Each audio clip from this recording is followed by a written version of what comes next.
Hi everyone, so I wanted to go through a proof of 3.1, which is the Han-Banach extension, by one dimension. So the givens for this proof is that we start with a closed subspace M of our norm vector space X. We are also given a sublinear functional P of X, which is continuous on X. We also have a linear functional F, which is defined on M. And we also know that we have this condition such that the linear functional f of m must be less than or equal to the sublinear functional p for all values of m.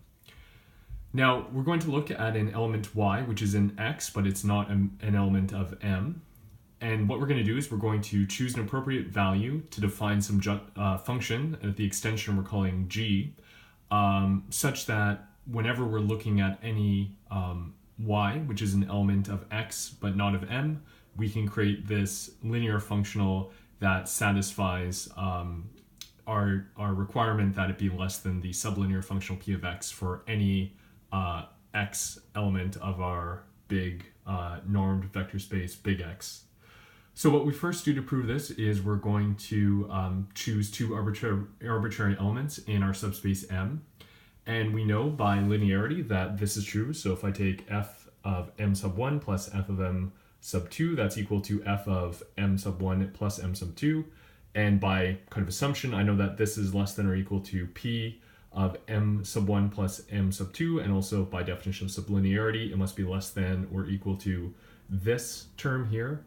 And I'm also going to be creative here, and I'm going to subtract and add this vector y, which is in x but not in m, in our sublinear functional, and again I can just write out the term like that. And once I rearrange everything, I have that, this equation here, and this holds for any arbitrary choices of m. And since it holds for any arbitrary choices of m, it must also be the case that it holds for the supremum. The left-hand side is true for the sup, and the right-hand side is true for the nth. And what I do is that I can choose some value that falls between these or is equal to these if they do happen to be equal, and I'm going to define that as being my g of y. And so now what I do is that I'm going to say, okay, so for my linear functional g, I'm going to set it equal to f when it's evaluating any of the little m on our big subspace M. And given what I've written up here, given that I found this inequality, I can take advantage of that. And what I can do is that for some g of y, and using the properties of linearity and of sublinearity, I can rearrange things and get that. And likewise, I can use the other side of my inequality to get this relationship. And so I have, for any m in my subspace, and for this, given y, I have this relation, and again, for this, I have that relation, which is all good, except for the fact that what I actually want to show is that this holds for an entire other dimension. And right now, if we just look at y plus all the elements of m, that's just a linear variety. It's actually not another dimension. So what we do is then we look at basically, let's not just consider y, but let's consider m plus alpha y.